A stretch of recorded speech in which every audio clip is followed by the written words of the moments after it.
My so-called stepsister, who was supposed to be family, shamelessly spread fabricated lies about me everywhere, tarnishing my reputation and disrupting my studies. Meanwhile, the woman who wore the mask of a gentle stepmother secretly sowed seeds of poison, subtly tearing apart the sacred mother-daughter bond between my real mother and me. They didn't stop there. Finally, they brought a terrifying group of people who intended to violate my body. My mother, a fragile yet courageous woman, desperately sought justice for her only daughter, knocking on every door of authority. But cruel fate intervened on that snowy night when an unexpected accident stole her from me forever. When destiny granted me a second chance at life, I opened my eyes at the exact moment of my first day back at school. In the deserted restroom, that hypocritical stepsister was tearing her own princess dress to shreds. Each cut of the scissors seemed to rip through the very fabric of her deceitful play. "You did this, didn't you, big sister?" I didn't say much. With one hand, I grabbed her hair, forcing her head into the icy toilet bowl. My voice deepened, like thunder in a raging storm. "I've killed before, spent 2 years in prison. This is the real me. Do you understand?" On the first day stepping into the new high school, in the gloomy cold of early morning, I stood silently in the empty girls' restroom. Serena, my half-sister, with an arrogant gaze and a sneer, held a gleaming pair of scissors. Each sharp cut echoed in the quiet space. Every snip tore at the soft lace of her princess dress, like the cold wind whistling through a rock crevice. "Do you know why this dress is in tatters?" she asked, looking at me with utter contempt. "Because you're jealous of my beauty, and you did this despicable thing." Serena, my half-sister, born only a few months after me, had effortlessly become the pampered princess of the house ever since she moved in after my parents' divorce. Meanwhile, I, plump and makeup-free, became a shadow in my own home. Fate, unbelievably cruel, even made us attend the same school in the same grade. "I really didn't want to do this to you," she cooed, her voice sweet as poison as she leaned closer. "But your very existence drives me insane. It's an eyesore every time you appear." She sneered, her voice threatening. "What do you think will happen if I cry to Ms. Truck? Tell her you shoved my head into the toilet and assaulted me? They'll expel you, you know." I looked straight into her eyes and asked, "Are you sure no one's around here?" "Don't worry," Serena boasted, puffing out her chest. "No one will stand up for you." "Good then." Without a moment's hesitation, I grabbed her hair, dragged her into a single stall, and plunged her head into the toilet bowl. Water splashed, and her screams were muffled. In my previous life, thanks to the kindness of her and her mother, I had become an orphan, cast out from my family, left to fend for myself in this world. Now, given a second chance, I realized that truly wicked people aren't so scary. They're only strong when we are weak. I pulled her head up, my eyes cold. "Does the water feel nice?" "You're crazy," I burst out laughing, a laugh sharp as a knife. "You want me to bully you, don't you? A ripped dress? That's nothing. If you like drama, how about a taste of shit?" I dunked her head again.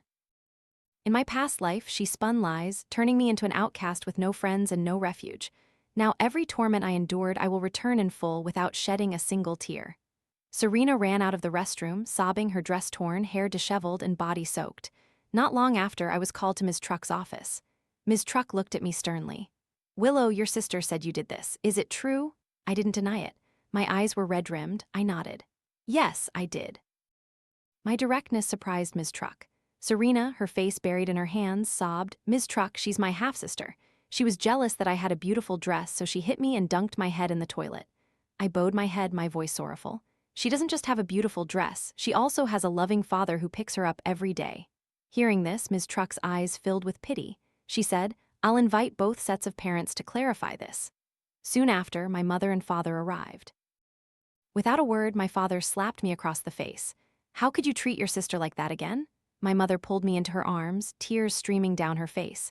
"How could you hit our daughter? She's just a child. Look at the way your daughter behaves." My stepmother gently patted my father's chest. "Calm down, dear. Let's talk this through slowly."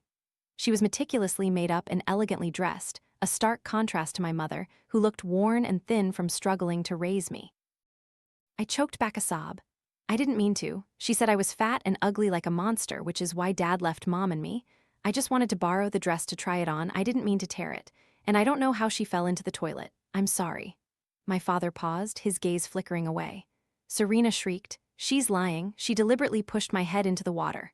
I wept. "She also said that if I don't wear makeup, people will abandon me, that I'll end up just like Mom." I looked at my mother and burst into tears. Mom, I don't want to be like you. Auntie is cared for by Dad while you struggle to make a living at the hardware market. Will I also have my husband stolen from me like you did? My stepmother's face turned pale, and my father silently lit a cigarette. My mother held me close, her voice resolute. Never. If a betrayer doesn't need you, your mother will always need you. Ms. Truck nodded gently. I understand. We'll let this pass this time, but I hope the parents remember not to let adult issues affect the children. Ms. Truck, why are you letting it go? She hit me, Serena screamed. I want her expelled. I suddenly knelt, bowing my head in a plea. I'm sorry, little sister, I'm truly sorry, I didn't mean to. My mom sold everything so I could go to school. I can't be expelled. Please forgive me. Ms. Truck, startled, helped me up, her eyes red. It's okay, Willow won't be expelled. I'll help her apply for a scholarship. My stepmother gritted her teeth, then approached and took my hand. Auntie is sorry. Serena was wrong to say those things. I'll buy you a new dress. Serena stood frozen, tears streaming down her face like rain, then turned and ran away. I looked up, my eyes wide, my lips curving into an innocent smile. Really? Thank you, Auntie. That day, the woman masquerading as my stepmother took me shopping for clothes. She even dragged me into a large supermarket, browsing through every colorful aisle. See all these snacks, she said, picking up a large bag filled with candies, her voice sweet as honey poured into my ear. Our family comes shopping like this every week. If it had been the 15-year-old me, still naive, craving a little family warmth, I would have swallowed hard, my eyes longing, and cautiously asked for some treats. She didn't need power or a whip, just a bit of fake tenderness, a few cheap favors, were enough for me to vaguely think she could replace my mother, enough for me to leave my mother and embark on a new home that would later become hell. It was from that moment that she began to destroy my life.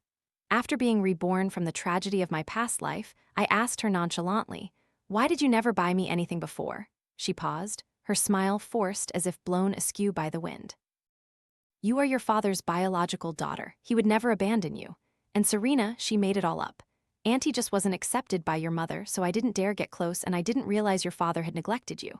She clicked her tongue, feigning regret. From now on, whatever Serena has, Willow will have too. You really are a kind person, Auntie, I said, smiling and wrapping my arms around her waist.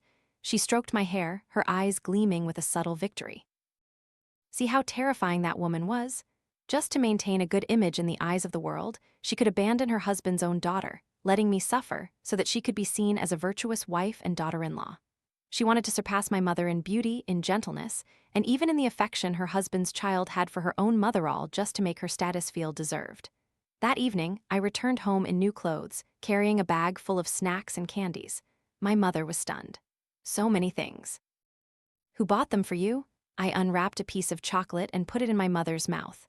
From now on, we'll have this every week. But this time, I wouldn't let myself be deceived again. I wouldn't abandon my mother, only to have her collapse in a snowstorm while searching for me in despair. I would use the very money of that hypocritical couple to nurture my true mother. The first day Serena stepped into the school, she was wearing a filthy dress, running and screaming as if lost among a crowd, making herself a spectacle. Everyone knew she was the product of a clandestine affair, the daughter of a third party. At school, she was unremarkable and no one took her seriously. Perhaps because of this, she quickly befriended the delinquent students from outside the school. In my previous life, she once brought her boyfriend, a thug, to school. They beat me, robbed me, and left a scar on my face that I would never forget. When I saw the familiar gaze of those people following me, I knew that nightmare was about to repeat. I walked to the butcher's shop on the corner, where the familiar Mr. Kim worked. "Mr. Kim," I whispered, "our school has a social studies practical. I'd like to spend a day here to learn the butchering trade." "Your school allows this kind of practical?" he asked. Ms. Truck said everyone should find a job related to their dreams. I said, bowing my head, my voice choked. "You know my situation, Mr. Kim. My sister keeps demanding that I drop out. I just hope one day I can open a butcher shop so my mother doesn't have to go hungry anymore." The butcher sighed and nodded in agreement. The next day, as soon as the dismissal bell rang, I walked out of the school gate, and the thugs were lurking behind me. I quickly ducked into the butcher shop, put on an apron, and picked up a large cleaver. Chop, chop, chop. The entire street only sold fresh meat, and the thick, pungent smell of blood permeated the air. At my feet lay a bare cow's head, its eyes still open. My white apron was stained a vibrant red. I raised the knife, letting a few drops of blood splatter on my cheek. Around me, the chopping block, table, and my hands were all covered in blood and raw beef. I cut each piece of meat as if I were dissecting the anger within me. The thugs, their limbs trembling, turned and fled. From that day on, they vanished from my world. Even Serena avoided me as if I were a demon. One afternoon, when the bell rang, I dragged her into the equipment room at the end of the hallway. "Weren't you going to call people to beat me up? Why are you running now?" she screamed. I swung my hand, giving her a resounding slap like thunder. "Shut up." She cried and yelled, "If you dare hit me, my dad will throw you in jail?" I leaned close to her ear, a cold smile on my lips. "I've already served 2 years in prison. I just got released from a juvenile detention center." I grabbed her hair and forcefully slammed her head against the basketball hoop post. A piercing scream echoed through the hallway. Blood gushed from her forehead, skin ripped, flesh tore from the bone. Later, she would carry a cross-shaped scar on her face forever.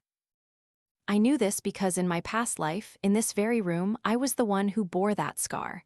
I had become ugly, depressed, and in such agony that I no longer wanted to live. This time, it was her turn to experience that feeling. I raised my hand and slammed it directly onto a dumbbell nearby. Crack! Nothing could be hidden any longer. The entire family of 5 was summoned to the principal's office again. My father roared, angrily pointing at my mother, "Your daughter ruined my daughter's face. I want her to pay for this." My stepmother stood there silently, calmly wiping away a tear with a handkerchief. Just then, I walked in beside the school nurse. My face was swollen, my right arm heavily bandaged and supported by a white triangular sling. My father immediately stopped, and my stepmother froze. My mother rushed forward, embracing me tightly. "Who hurt you? Tell Mom, don't be afraid, Mom's here." I raised my hand and pointed directly at Serena. She shrieked, "She hit me." "Mom, I didn't hit her." Today after school, when I had just finished cleaning the classroom and was about to leave, my sister suddenly pulled me into the equipment room. I calmly shifted my gaze, not avoiding her. Without a word, she sat on top of me and then suddenly slapped me straight across the face. I couldn't help it, I pushed her away. She stumbled and fell, hitting her head on the basketball hoop. And that's not all, she even stepped on my hand as she got up. Serena, as if possessed, lunged at me, intending to attack. "You clearly bullied me. How dare you make up such blatant lies? No fighting in school?" Principal Truck's voice rang out as he quickly stepped between us. The school nurse walked over, standing protectively in front of me, her voice filled with anger. In 20 years of school nursing, I've never seen a student act so cruelly, stomping on someone else's hand without a moment's hesitation. My mother wept silently. My father and stepmother stood motionless like statues. Serena shrieked, frantically pointing at everyone.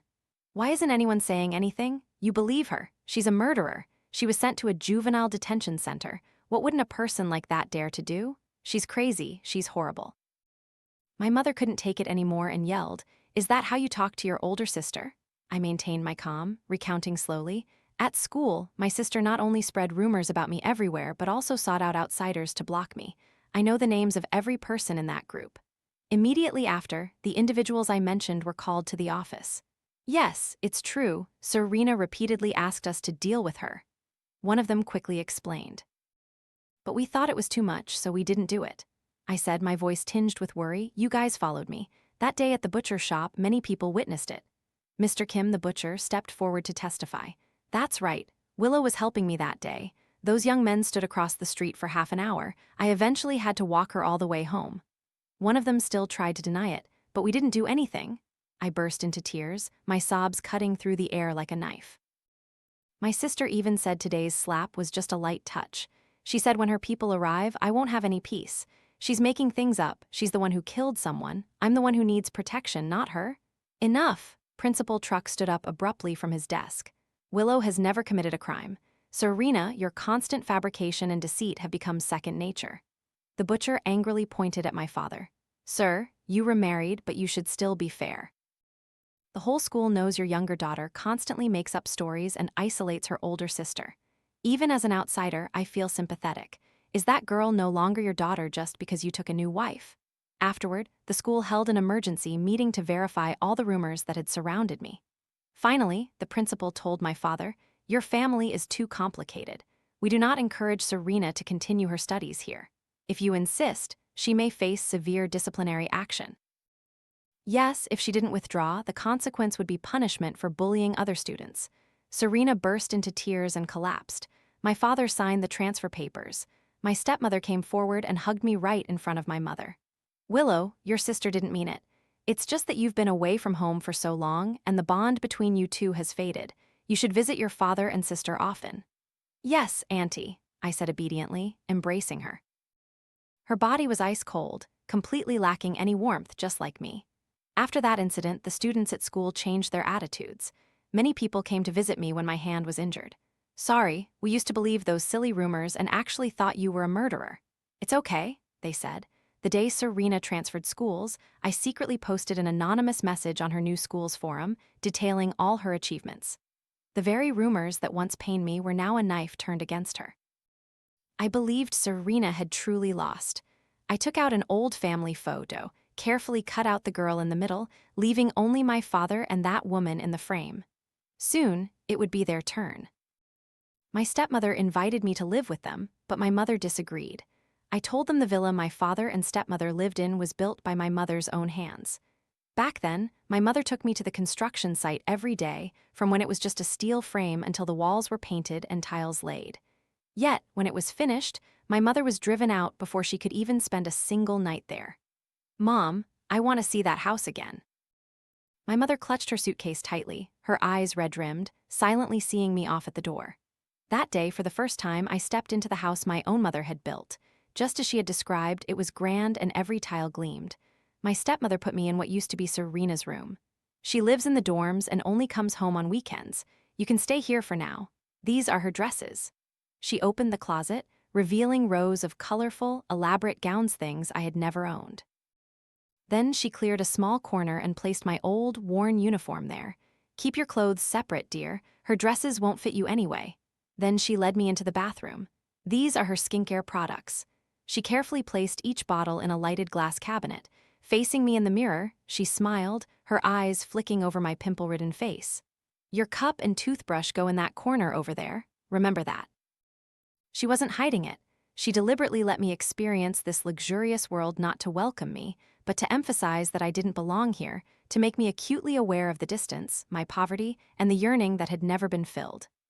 After the formalities of welcoming a guest were done, she wore a deep black nightgown in front of me, opened a drawer, and casually dropped her wallet into it. If you want pocket money, just help yourself. In my past life, I was naive enough to fall for her honeyed words, occasionally taking a few small coins, 5 or 10, from her wallet for spending, thinking it was no big deal. But then she would whisper to my father that money in her wallet was mysteriously disappearing bit by bit. My father started to notice. Then one day, he caught me holding a 50 note, intending to use it for school fees. My hand hadn't even reached my bag when he erupted in fury. He grabbed my hair, slammed me against the wall, his roar like thunder. You thieving child! Panicked, my mouth trembling, I tried to explain. But stepmother told me to take it. But she merely tilted her head gently, her face contorting into a look of feigned shock. Oh my, I never said that, dear. Willow, she sighed. No matter how much pocket money you need, 10,000 yuan is excessive, not appropriate for a student. My biological mother, hearing the news, rushed to their house, prostrating herself on the floor, offering her month's salary in compensation.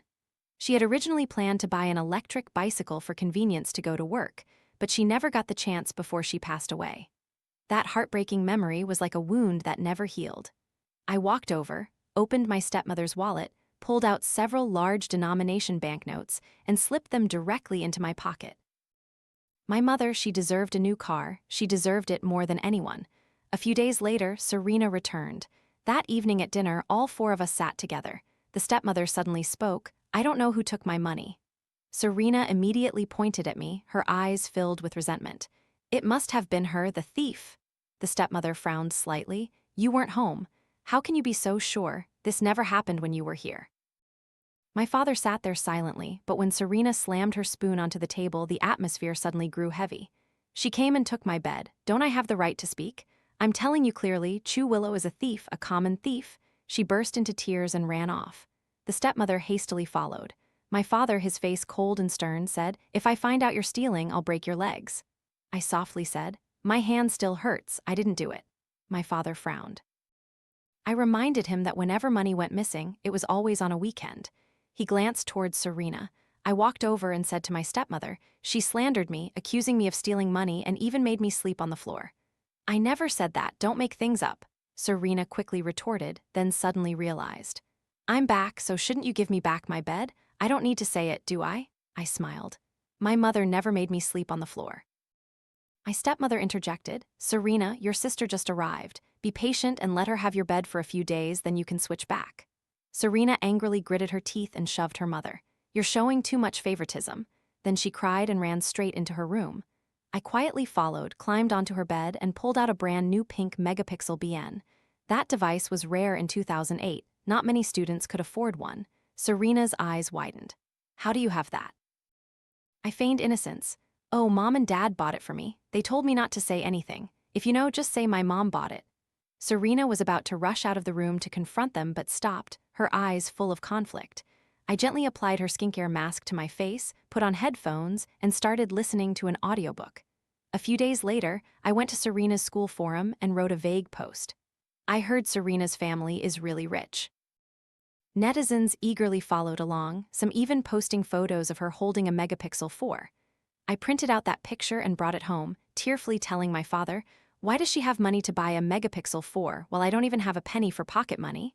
My father's face turned beet red with anger. That weekend, everything unraveled. Serena was caught red-handed stealing money. My father roared, this family has plenty of money for you, why do you need to steal? Serena cried out, you let her live in my room, use my things. She has a megapixel B, but I don't. I just took a little money. What did I do wrong? I nonchalantly placed an old book down and wiped sweat from my brow with my sleeve. A megapixel 4? I've never even seen anything like that. Surely only students from aristocratic schools would have one. My stepmother glanced at me coldly. She might actually have one. She rummaged through my school bag and bedroom but found nothing. I shook my head regretfully. Perhaps my sister sees her wealthy friends and wants to be like them.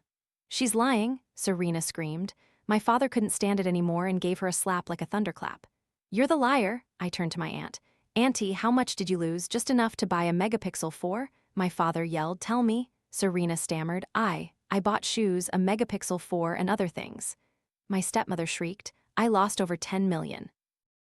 Serena quickly added, yes, but she took some too. I sighed, pulling out the photo from the forum. She just transferred schools and wants to fit in with her friends, so she treats them to food and drinks every day. Mom and Dad, you can understand that. But why does she always target me, making me take the blame? Hearing this, my father's face turned purple with rage. He hit Serena harder. You go out and treat your friends, then come home and blame your sister. What kind of daughter did your mother raise? Serena, who had never been harshly scolded as a child, was now overwhelmed with injustice. She suddenly went mad, foaming at the mouth, banging her head on the ground, and howling like a wild animal. No one believes me, you only believe her. You'd only be satisfied if I died, wouldn't you? I'll die to please all of you. Then she lunged towards the window, intending to jump. My father panicked as if the whole world was collapsing in that moment. He scooped her up in shock and rushed her to the hospital in the dead of night. The diagnosis made the atmosphere even thicker, severe depression. The doctor advised that she should stop schooling immediately to focus on treatment. Otherwise, it would have severe long-term consequences. That environment, the doctor said in a grave voice, his eyes heavy, is not ideal for sensitive children. They're all children of the wealthy, and knowing Serena has money, they just exploit her. They make her pay for meals, pay for activities, and if she doesn't, she's pushed to the sidelines. The girl hid everything, daring not to tell anyone. Gradually, the act of stealing became a reflex. I sweetly took my stepmother's hand, my voice light as a breeze.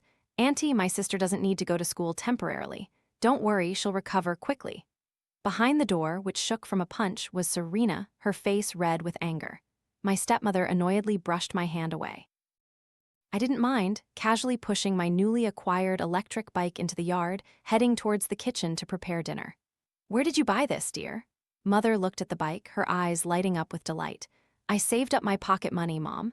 Mother's expression suddenly darkened. His money? I don't need a single dirty cent from that man. I find it disgusting.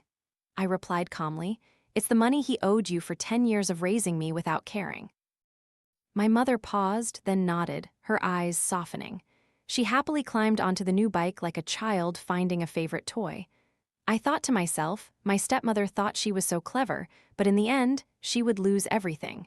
She definitely wouldn't let this go easily. A few days later, she summoned me to the main house again. Your academic results haven't been very good lately. Auntie has arranged for Serena's young uncle, Liam, a graduate from a prestigious university, to tutor you. Don't worry, just focus on your studies and try to get into a good school so your mother can rest easy in the afterlife. The moment I heard the name Liam, my hands trembled. In my previous life, I was the one framed for stealing tuition money, forced to drop out of school midway. My stepmother had also brought him, her own brother, to tutor me, and then the nightmare began. He preyed on me. He threatened that if I dared to speak, he would spread my private photos everywhere, plastering them on every wall, every street corner. At that time, I was only 15, as naive as a budding sprout. I was terrified, only knowing how to cower in extreme horror. He took advantage of my body again and again. It wasn't until my mother discovered unusual marks on my sensitive skin that she frantically took me to the police. But it was all useless. There was no evidence and no one believed me. Such an ugly girl with an eccentric personality, and my brother goes to a top school. Why would he even look at her? My stepmother sneered coldly. She hangs out with delinquents on the streets, brings trouble upon herself, and then blames others. Liam was acquitted, and Serena, whom I once thought was my friend, turned the spear against me, posting everywhere, accusing me of seducing her uncle and trying to frame him. I, the victim, became the villain in the eyes of the world. At my wit's end, I even considered throwing myself from the rooftop. My father, who once held me close and comforted me, coldly signed the papers to commit me to a mental hospital. My stepmother slipped an envelope to the doctor. The girl is suicidal. Please help her get well. I was imprisoned for 7 long years. When my mother passed away, I didn't even get to see her one last time. Now, I faced Liam, my teeth clenched, my palms drenched in sweat. No, this time I wouldn't run. During a family dinner, I casually dropped a remark. Dad, Liam's eyes look very strange when he looks at me. My father brushed it off as dust. You're too sensitive. I turned to my stepmother. Auntie, he often touches my hand. She acted as if she heard nothing unusual, only saying indifferently, teenage girls are often sensitive, don't mind it. I sighed and told my close friends. He even stands outside the door, peeking when I go to the bathroom. That scumbag. You have to report him immediately, my friend Lily yelled angrily. I covered my face, tears welling up. It's just, I'm really bad at studying. He's a brilliant student, I wanted extra lessons, but no, he's a pervert. I'm not even sure if I'm overthinking it. I only told you guys, don't let anyone else know. If my mother knew I'd been dishonored, she would be so sad. Lily mused, you have extra lessons every weekend, right? Then I'll come over to play. With someone else around, he probably won't dare to try anything. I nodded. Thank you, walk home with me after school, okay? Lily looked at me suspiciously. He's following you? I'm not sure, I just feel like there's always someone watching. She saw a utility knife on my desk and slipped it into my hand. Keep this with you, you might need it. I clutched it tightly, as if holding onto a tiny sliver of hope. That day, he arrived, carrying a familiar black bag. That bag brought back the terrible memory of my first assault. Trembling, I dialed Lily's number. Lily, he's here, I'm so scared. Can you come? I opened the door and stepped into the dark, haunting room. Each heartbeat pounded like tiny needles piercing me, signaling another nightmare silently creeping closer. Liam motioned for me to sit down, his tone calm as if it were just a normal study session. But in the middle of teaching, he suddenly pulled me into his lap, his strong arm tightening around me, making me unable to move. I shrieked in panic, struggling as if my life were being snuffed out. He whispered, his deep, husky voice echoing in the cold room. No one here can hear you, and even if someone could, who would believe you? If you intend to speak, go ahead and see if your mother still looks at you the same way after knowing her daughter has been disgraced. He brutally slid his hand inside my shirt, pushing me onto the bed. The predator's smile was clear in his eyes. Everything unfolded like a rewind of the nightmare that had haunted me through countless hopeless, terrifying, and chilling nights. As his body pressed against mine, memories from when I was 15 flooded back, a place where screams brought no salvation, where all I could do was curl up and endure. Until the door suddenly burst open. I clutched the small knife hidden in my shirt pocket, my arm swinging in a brief moment of despair. The blade sliced across his neck like a declaration from the depths of fear. Blood gushed out like a fountain, spraying onto my face, its metallic smell assaulting my mind. He writhed, his lower body exposed, clutching his bleeding throat and collapsing onto me. The world seemed to fall silent. Amidst Lily's piercing scream, I clearly felt this nightmare had ended. I had prayed for it for so many years, in tear-soaked dreams. And now, he, the one who had been the lurking shadow throughout my life, was nothing more than a lifeless corpse pressing down on my body. At the police station, I wore someone's jacket, my body trembling, my biological mother sitting beside me, her hands shaking. Not far away, my stepmother wailed desperately, clutching Liam's lifeless body. Lily maintained her composure. At that time, he was trying to assault Willow. Willow resisted with a knife, and unfortunately, it cut his neck. "She's a murderer, she killed him," my stepmother shrieked wildly. My father stepped forward without a word, slapped her hard, and then kicked Liam's corpse squarely between the legs. "What kind of man was your brother? Didn't you know? You brought him here. Didn't you ever think this day would come? Or did you not expect Willow to fight back with blood? Where did that knife come from?" Officer Tan asked. "It's a disposable utility knife." "She said her friend brought it," Lily interjected. Liam had been stalking and harassing her friend for a long time. "We were worried about Willow, so we came up with that plan." My mother cried, her sobs choked. "Why didn't you tell me earlier, my child?" I sobbed. "Auntie always told me I had to study really hard. If I didn't get into university, Dad would abandon me. This family truly has no shame." My father slapped my stepmother across the face again. She fell to the ground, lying silently, her eyes staring at the body being covered by a white sheet. The autopsy results showed my body was covered in bruises and blood, with DNA traces matching Liam's. My father and Lily both came forward as witnesses, asserting that I acted in legitimate self-defense. Finally, I was released. To protect my honor, the police decided to seal all records. Lily swore not to reveal a single word. My father gave my mother a large sum of money to take care of me, but in his voice, I always sensed his unspoken resentment towards his second wife. "She's a parasite, stealing money for her family for years. Not only did she build a house for her own parents, but she also bought one for that scoundrel," my father said angrily. "Now she's crying, threatening to die because he's dead, while refusing to consider what the Lin family has done." I glanced at the clock. School wouldn't be over for a long time. Not wanting to go home, I went straight to a karaoke bar and called a familiar name. "Fiona, you wanted to see me." Her voice was hoarse from cigarettes. She was a few years older than me, dressed revealingly, with bleached blonde hair, holding a cigarette with the practiced ease of a true player. I handed her a stack of money and ordered 2 drinks. "Let's talk outside." Though she seemed surprised to see me, a girl, she still led me to a private room. I took her to Happiness Motel number 184 and rented a room by the hour. "Kid, what are you planning?" she asked, looking at me skeptically. "I just want someone to confide in." I sat down, hugging my knees, and slowly recounted the cruel story I had just experienced. Her cigarette fell from her lips. It took her a moment to light another. "Men like that scumbag deserve to die," I softly said. "Even though the police kept everything confidential, rumors are still spreading at school. I'm sure my stepmother is the one spreading them. She says it's all my fault that I seduced him. Do you really think it was my fault, sis?" "Are you crazy?" Fiona snarled. She sat down and put an arm around my shoulder, clumsily but genuinely. As dusk fell, my father came looking for me. "You ran off like that. Your mother was so scared she cried and had to call me. Do you know how worried she was about you?" He pushed the door open and met Fiona's gaze. She quickly turned away, clutching her purse strap as if wanting to hide something. "Who are you?" he asked. "I just met a good sister. She cares about me a lot," I replied. "Ah, well, that's good." My father took me away, but not before glancing back at the room one last time. In truth, Fiona wasn't just a stranger. She had once been my father's mistress. After his second marriage, he continued his philandering ways.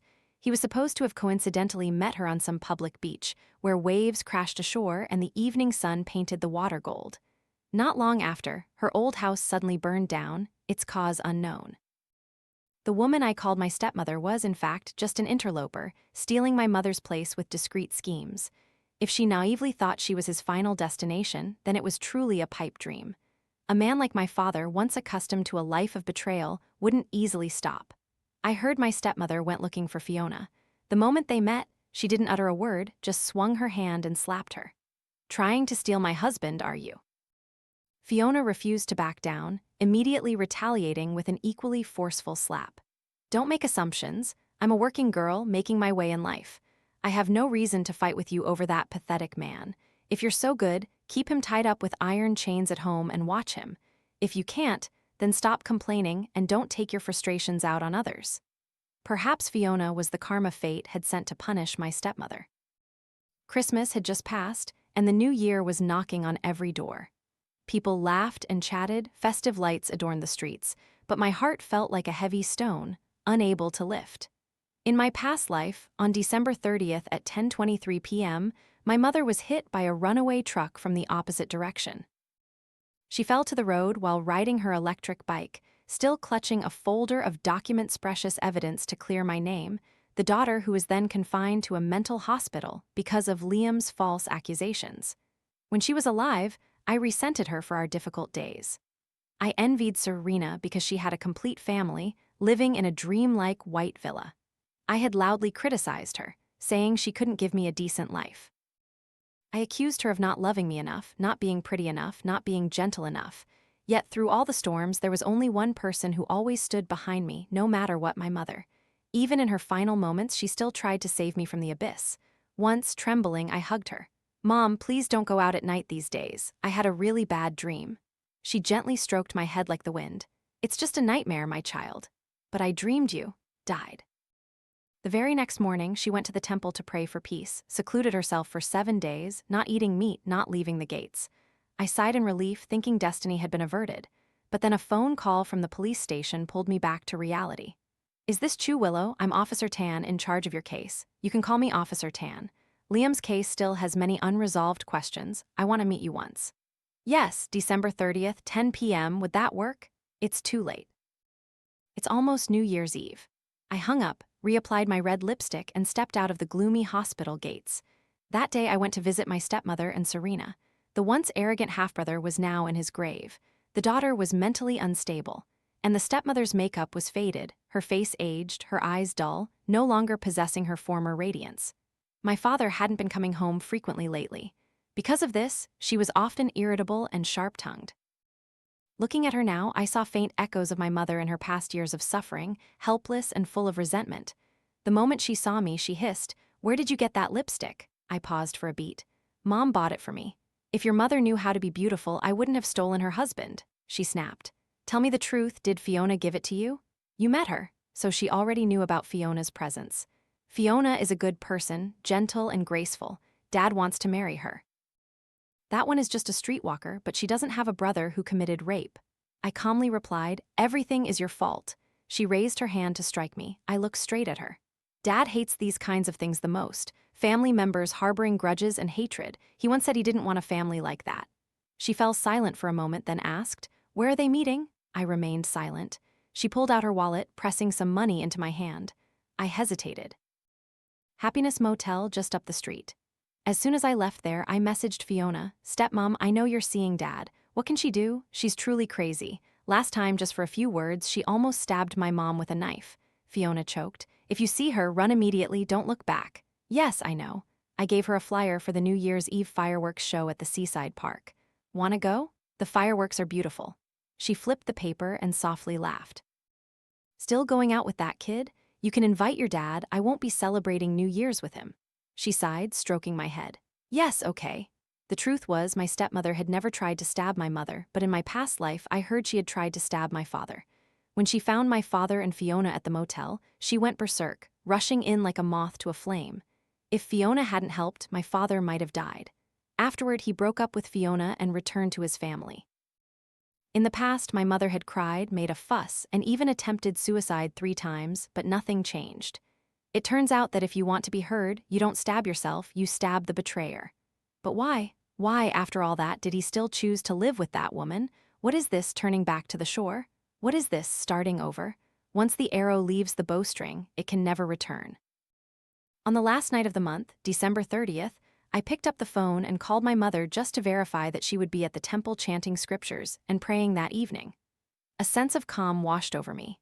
Then I put on my coat and walked out of the house, heading towards the coffee shop directly opposite the ironically named Happiness Motel.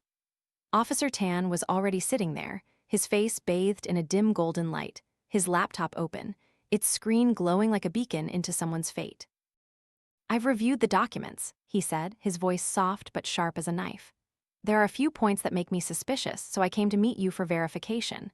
Serena is your sister, but not born of the same mother, correct? She's your half-sister. She used to bully you when you were in the same school, then she was disciplined and transferred. Not long after, she developed a mental illness. So what exactly are you implying?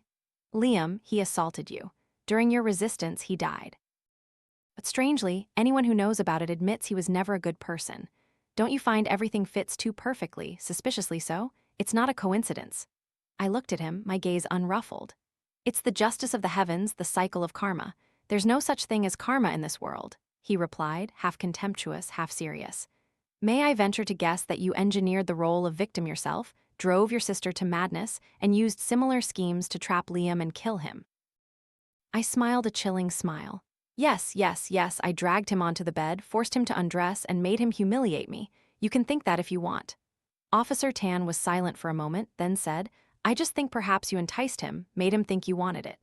I looked directly into his eyes, as if seeing through the assumption he had constructed. The man sitting opposite me was not just an interrogator, he was a criminal police officer. In my previous life, he was the one who handled my case, but due to lack of evidence, he could only conclude, perhaps she imagined the attack. Noise began to erupt from the direction of the motel. Everyone in the cafe looked out onto the street. I saw Fiona, wrapped only in a towel, frantically running out of the motel barefoot, as if fleeing a nightmare. Looks like there's trouble over there, I softly remarked. You should worry about your own affairs, Officer Tan replied coldly. I sat back in my chair, leaning back, my voice even. Do you think you have enough evidence to continue pursuing your hypothesis? No, he replied, but I will be watching you. If you take one more wrong step, I will show no mercy. Just then, a shrill scream erupted. Someone yelled loudly, someone's been killed. Officer Tan spun around, the sight before them freezing both of us. My stepmother, covered in blood, stumbled into the middle of the street as if her soul had been stolen. That evening, Fiona had a date with my father to watch the New Year's Eve fireworks. The fireworks won't start until midnight. It's still early, my father said, and they went into the motel to rent a room. My stepmother had been secretly following them for days. She chose this night to act, banging on the door and barging in. Fiona remembered my warning and immediately wrapped herself in a towel and fled, not looking back. My stepmother not only hated the betrayal, but also harbored deep resentment. Her husband's daughter had killed her brother without paying the price. This time, with no one to protect him, my father was hacked by her more than 10 times until he lay motionless in a pool of blood. Coming to her senses, she was horrified, dropped the knife, and fled as if chased by a ghost. I was still sitting in the cafe with Officer Tan then. He stood up when he recognized my stepmother. What are you waiting for? You're a police officer. Do your job, I said nonchalantly. Officer Tan immediately gave chase. My stepmother, seeing him in his police uniform, turned pale with fear and ran like crazy. I looked up at the wall clock. 10:23. The clock hands continued to tick until the screech of brakes tore through the night. The fated day ended. At 10:23 p.m. on December 30, 2008, a runaway truck swerved onto the main road, dragging my stepmother under its wheels. Her body was thrown 100 meters away.